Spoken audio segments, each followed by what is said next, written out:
Hey, what's up, y'all? My name is Dennis Heil, and I am diagnosed with type 2 bipolar disorder with severe depression and high-functioning autism. I've been living with bipolar disorder for over 30 years, 15 of which I spent undiagnosed.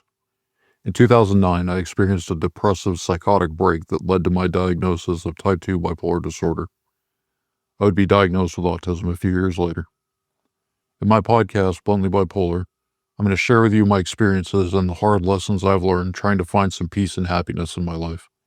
I hope that by sharing my experiences, others can avoid learning these lessons the hard way. I'm not a mental health professional. All I am is a mental patient with a microphone. Listener discretion is advised.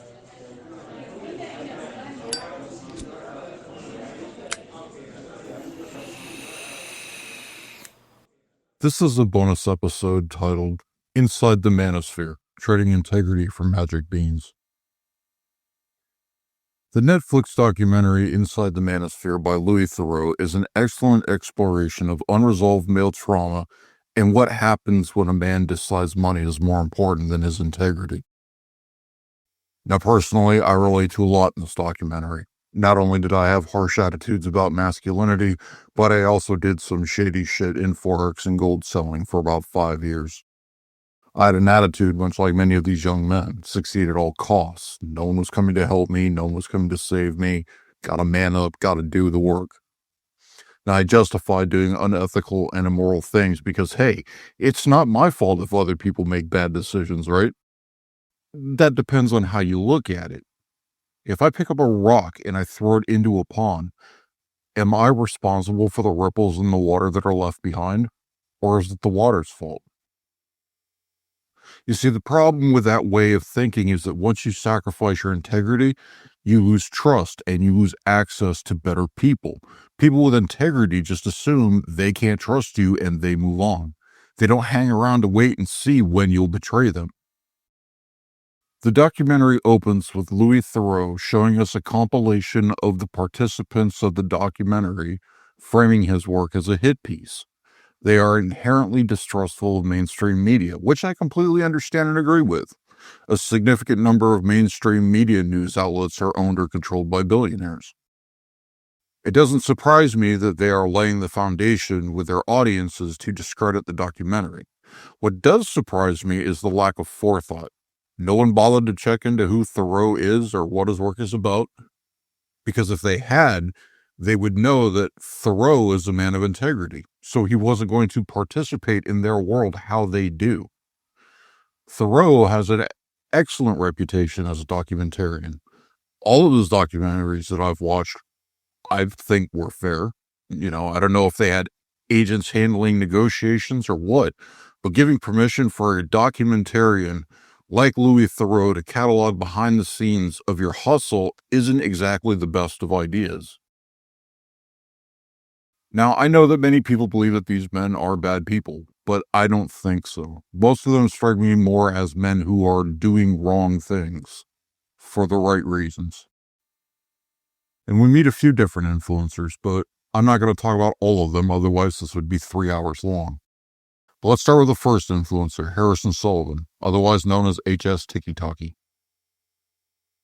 HS doesn't strike me as a genuinely bad person. I think he's a person who is doing wrong things because he decided financial success was his most important metric. And frankly, that's how I feel about almost everyone in this documentary. All throughout this documentary, you hear example after example of men acting from their suffering. You see, there's a thing called hyper-independence. It often happens to people who have difficult childhoods. The child is subconsciously taught that other people aren't trustworthy, so they have to do everything themselves. It may be that the parents were absent, inconsistent, or abusive. And I would just like to stress, it's not always for bad reasons. Sullivan said his mother was working 6 days a week to put him through school. I'm not criticizing anyone that finds themselves in that situation. But with his father absent, it had to have been hard on him and his mother. Justin Waller, the second influencer he speaks to, talks about growing up in poverty in southern Louisiana in an abusive home and his drive to escape from that. At one point in the documentary, He's talking about how he doesn't want to bring the state into his relationship to marry the mother of his children. There's a couple ways you could interpret that, but one of the lenses you could look at it through is hyperindependence, because marriage is a vulnerability if that marriage does not work out. Marriage is ultimately a vulnerability to all participants. Now, an unstable or difficult childhood can teach a child that they truly cannot rely on anyone. Thus, they have to have everything under control, have their own money, and not rely on anyone for anything. And some do develop that succeed at all cost mindset because to them that means safety and security. Multiple men in this documentary talk about just wanting to ensure that their families can eat, be happy, and never have to go through the things they did. I think that's something that everyone can relate to. Man, woman, or people who identify within or without that dynamic. Independence is a good thing. Everyone should be able to stand on their own 2 feet. Hyper-independence, on the other hand, is lonely. It's lonely because you never learn how to trust people in a healthy way. You aren't able to develop the understanding that intimacy requires vulnerability. And I don't mean sexual intimacy, I mean psychological and romantic intimacy. Trust is not black and white. There are different kinds of trust, all in shades of gray. My mechanic is awesome, and I recommend him to everyone who needs a mechanic. But I'm not going to recommend that guy to babysit or house sit, though. Sullivan, like many of these men, missed out on an important lesson of masculinity that the red pill and the Manosphere can never embody and never teach. And that lesson is the importance of masculine integrity. Now, in my case, I had integrity modeled well for me. My parents were honest, hardworking people. I, however, chose to do wrong things because I repeatedly chose selfishness over doing the right thing. I'm a low empathy person. I was suicidal and mentally unstable more often than not, so I either didn't give a fuck or didn't realize I was doing wrong until it was far too late. But here's the issue. The only thing you truly have in life is your character and your integrity. You can lose everything else, status, women, cars, money, but your integrity is yours unless you choose to sacrifice it or sell it or trade it for some magic beans. There's a point in the documentary where Thoreau asks Sullivan about his legal troubles. It's then that his mother steps in and tells Thoreau that he was a hypocrite for asking that the only reason he wanted to talk to Sullivan is to make money off of Sullivan's fame. But it's a documentary. It's not supposed to be biased. Asking about his legal issues wasn't an out-of-bounds question, but they were paranoid about that, and his mother immediately jumped to the conclusion of Thoreau exploiting Sullivan. Now, I don't fault her for that. She was protecting her son, which it sounds like she's been doing since he was a little boy. But listen close, because I'm going to drop a little game for Sullivan and the other men and boys who think like them. People with integrity do not fuck with people who do not have integrity because you're never really sure what they're going to do. You can never be sure who your friends are and who's just using you. You hear this truth multiple times in the episode. You hear it when Sullivan laments that other women aren't like his mother. That's because he acts without integrity. Women of quality character don't want shit to do with him. Same deal with, I think it was Justin, who said that no man wants to see another man do better than him. Bullshit. Life is not a zero-sum game. There's more than enough in this world for everyone. You ever hear that old Greek proverb that goes something along the lines of society grows great when men plant trees whose shade they will never sit in? Now, if Harrison were a man who valued integrity, he could take responsibility for his actions. He could say, you know what, I fucked up. I did something stupid. I'm going to take responsibility for it, and I'm not going to do it again. Any person with integrity is going to look at his avoidance and know that he's not trustworthy because he refuses to accept responsibility for the ripples he creates. And I would be willing to bet that's why his mother was so defensive. I imagine Sullivan has attracted numerous sharks, people who have no integrity that just want to take a bite out of him. And would his mother have immediately jumped to that conclusion if Sullivan was surrounded by people of integrity? People that she didn't have to be suspicious of to protect her baby boy? Probably not, because you don't have to worry as much about people with integrity as the people who demonstrated that they don't care about it.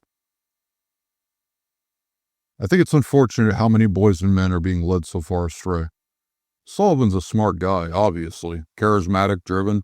He's absolutely right in that sales is the most important skill in life, whether you're trying to attract a partner or get a job interview. How well can you sell yourself? That's what it's all about. Now, I can make an educated guess what someone in Sullivan's position would say to that. At least I got money.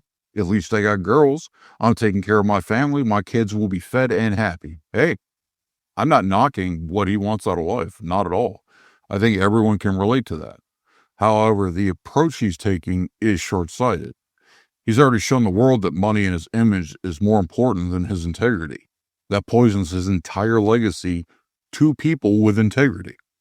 So, as an example, Thoreau shows some of Sullivan's clips of him flashing a trading app to show his positive trading gains.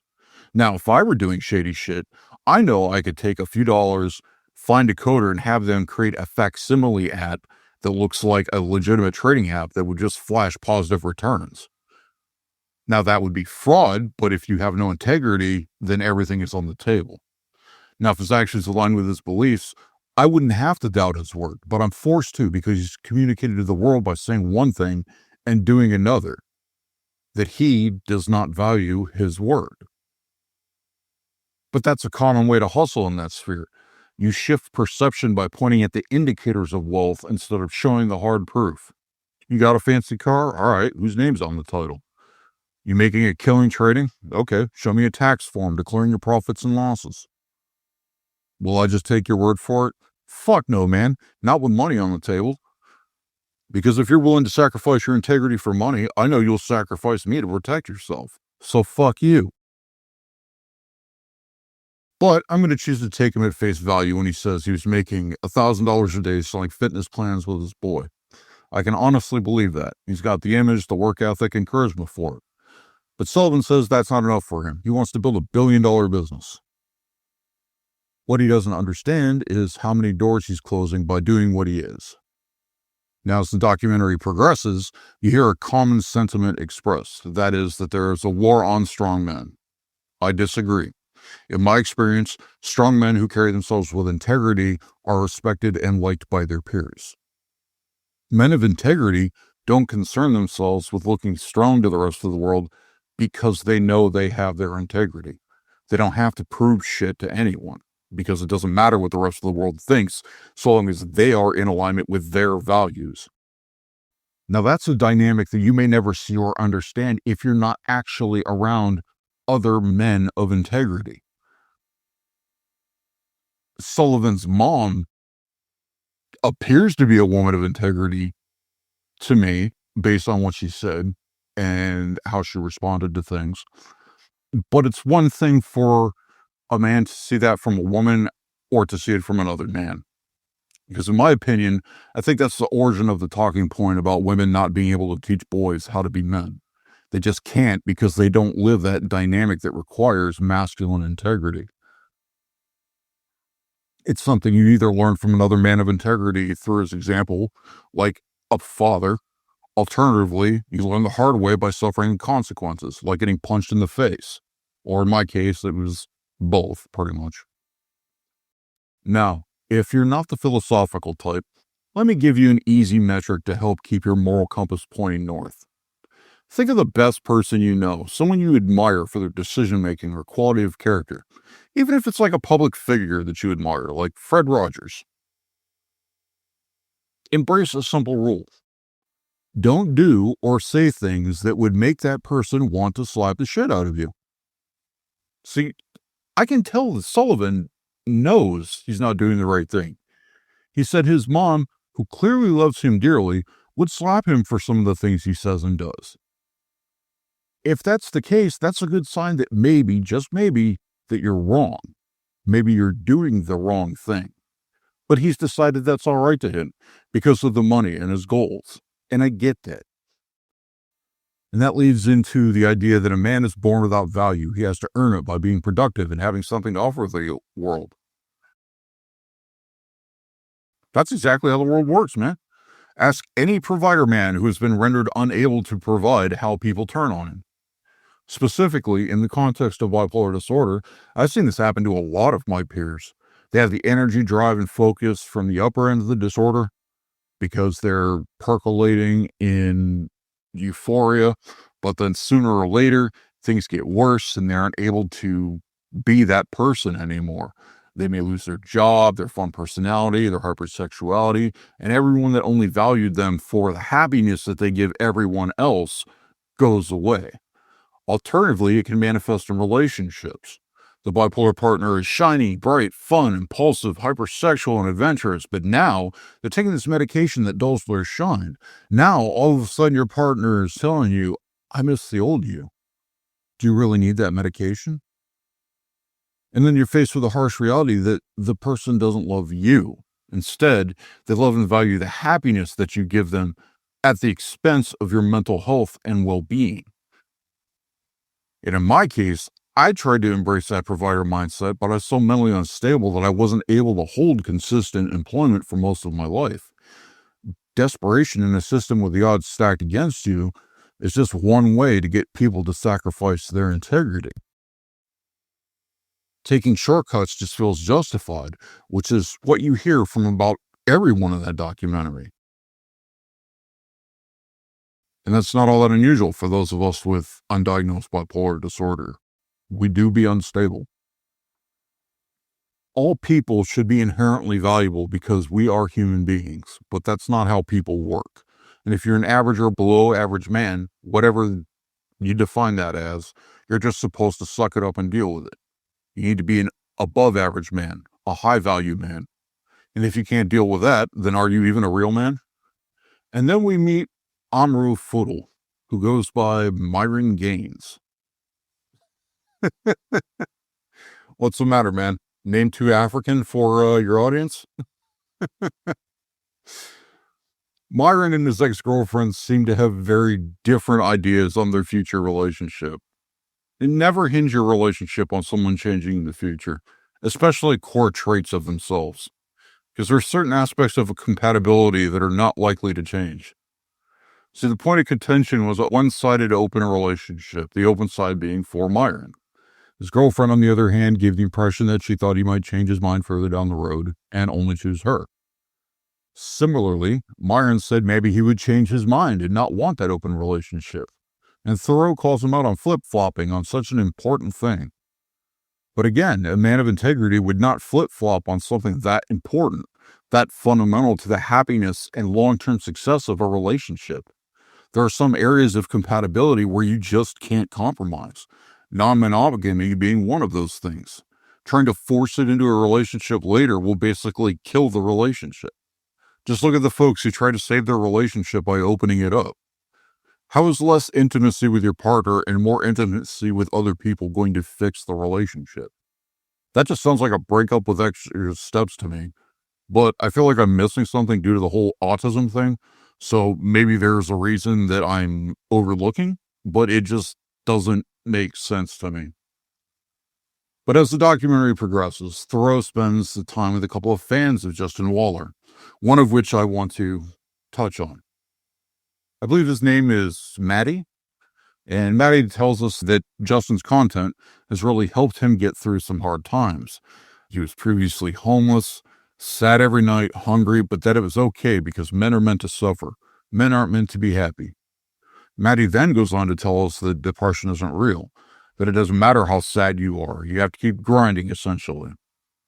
I don't entirely disagree with the grinding sentiment, but Maddie then reveals that his brother killed himself last year, I believe. And I wonder if his brother would agree with that assessment about depression. I feel sympathy for Maddie. And to be very clear, I feel sympathy for him, for people. Not pity, never pity. I don't believe in pitying people. I believe pity undermines a person's humanity and agency, as though there's some lost puppy dog to be saved. That being said, the loss of a loved one, particularly by suicide, is traumatic. And unfortunately, what Maddie doesn't realize is that trauma doesn't stay in the past. You can lock it away deep inside of you, but all it does is fester and bleed until you can learn to address and love and process it. And that kind of work requires a grief therapist because of how serious and heavy it is.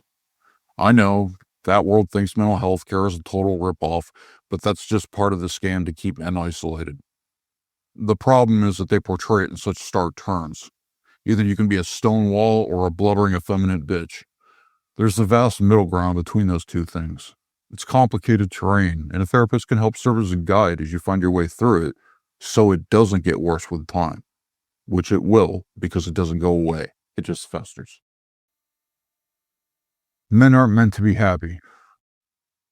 Nah, everyone deserves to be happy. We only get one life, and no one deserves to be anyone's beast of burden, whether physical or emotional. Furthermore, when you aren't carrying such a heavy weight, you can actually choose happiness. Now, someone who's lived with severe bipolar depression for 33 years, I fucking hated that phrase with the fury of 1,000 suns. But I would eventually come to understand that people who don't have chronic mental health issues can, in fact, choose happiness. And it's weird as shit. In fact, choosing happiness is a question that's often explored in philosophy, or at least the little bit of philosophy I've dipped my foot into. And I would encourage anyone who feels that way to read or listen to Man's Search for Meaning by Viktor Frankl. Frankl was a Jewish doctor in World War II, and the book about his experience as a prisoner in concentration camps, the way people acted, and the choices they made. For anyone interested in resilience, human nature, or what it means to choose one's mood or attitude, it's a good read. But bear in mind that if you do read it, that severe mental illness does affect the context. You can't choose your way out of things like trauma and mental illness. They're medical conditions, and they need to be treated like a medical condition. A traumatic loss like losing a brother to suicide, I can't even imagine that pain. But ignoring it isn't going to make it disappear. It may for a while, but it'll come back sooner or later. It always does, because that's just the way trauma works. Now, personally, there is no possible way for me to choose happiness when I was in the deepest pits of my bipolar depression. That's true for a lot of people struggling with mental health or poverty. It's hard to do when you're just trying to survive. But there does come a point where Thoreau tries to get Sullivan to understand integrity without ever actually saying the word integrity. I imagine he would have done a better job with it if he had known he was going to have that conversation. That's why the comparison between posting a picture with a few girls versus a woman shagging 1,000 guys fell flat. And to be clear, I'm not saying that women who like to fuck lack integrity. What I'm saying is the reasoning Thoreau used wasn't solid for the kind of skepticism that someone like Sullivan has. Now, personally, I don't give a shit what grown-up adults do with their bodies. It's none of my fucking business. But then we come to a fun little curveball when one of Sullivan's minions apparently arranged some predator sting by luring in an alleged pedophile. Now, that whole engagement turned from public shaming into an assault, and Sullivan was rightly concerned about that, because that's a perfect example of what I was talking about not knowing what people without integrity will do. What if a knife got pulled and someone were stabbed? I don't know how lawsuits work in Europe and the UK, but in the States, that would have gotten Sullivan targeted with a civil suit for financial damages at minimum. He's the one with the money, after all. Not long after, we find out that Harrison was meeting with his father, who had been absent all of his life. Sullivan says he has no hard feelings, that it's in the past, that if he does have any trauma about it, he's not consciously aware of it. And you know what? Good on him for understanding that's a possibility. But I wonder if anyone around Sullivan has let him know that sometimes absentee parents drift back into their child's life once they find out they have money or fame, or if they get sick and need someone to take care of them. I don't know his father's story or personal life, no idea why he made the decisions that he did, but I'd definitely be wondering what his motives were. Now, personally, not being a bigger part of my own child's life is something I go back and forth on with regret. On the one hand, I wasn't there for him or his mother like I should have been. On the other hand, I was regularly out of my fucking mind for almost 20 years. I was constantly thinking of death, having suicidal and other dark thoughts and bad impulses. After my psychotic break when I lost control of myself, I was terrified of it happening again. What if it happened when I was around my kid or his mom?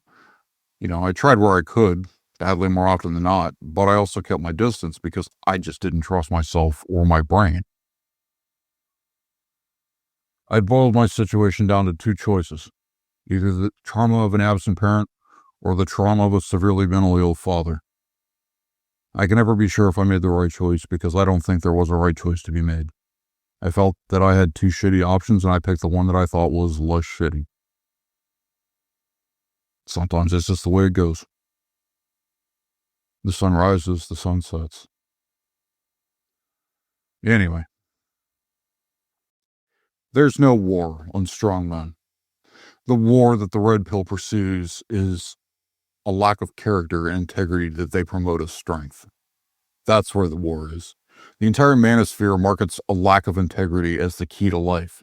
All you attract that way is other people who lack integrity, who will bail on you when it matters, who disappear when there's no more clout to chase or money to spend. You can't buy integrity.